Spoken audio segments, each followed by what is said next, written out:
Joel? Anong ginagawa mo dito? Teka lang. Total, may kasama mo si Ate Grace? But that's impossible, Cherry. You made sure na nakulong siya, hindi ba? Dinismiss na po ng fiskal ang kaso.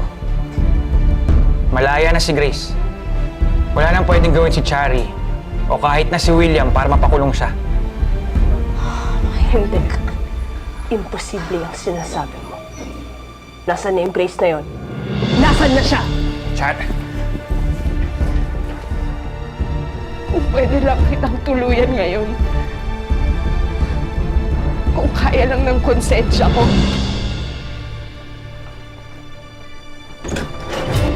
Anong ginagawa mo dito? Grace, ba't nandito ka, ha? Talaga bang hindi ka titigil hanggat hindi mo napapatay si William? Ikaw, Cherry, hindi ka pa ba titigil sa kahibangan at katangahan mo? Kung gusto kong patayin si William, sana noon pa. Sana matagal ko nang ginawa dahil deserve naman talaga niyang mamatay. Hindi mo maitatanggi ang mga binabalak mo dahil huling-huli na kita. Nahuli na ano? Na binibisita si William? Bakit? Pinagbabawal na ba yon sa batas? Pareho kayo, Chari. Pareho na kayo ni William na mga praning! Alam mo, hindi ko alam kung anong milagro ang ginawa mo kaya pinalaya ka ng fiskal. Pero ito ang tatandaan mo, Ate Grace. Hindi ako papayag na saktan mo ulit si William. Huwag kang mag-alala, Chari.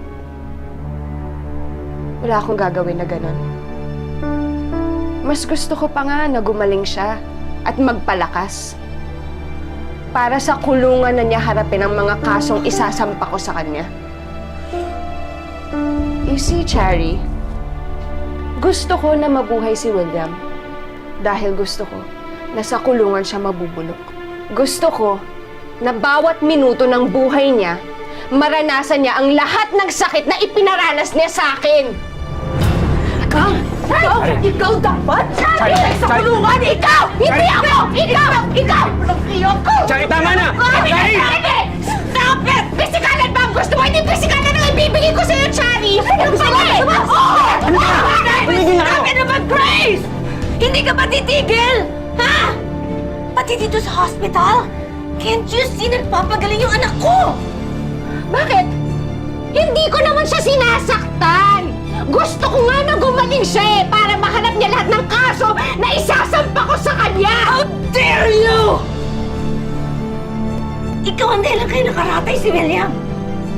You are wrecking our family, our lives! Tita Stella, hindi ako ang sumisira ng buhay niyo! Si William yon! Ibinuking ko lang ang lahat ng kalokohan niya. Kung ayaw niyong maniwala sa lahat ng sinasabi ko na kriminal ang anak niyo, pues bahala kayo.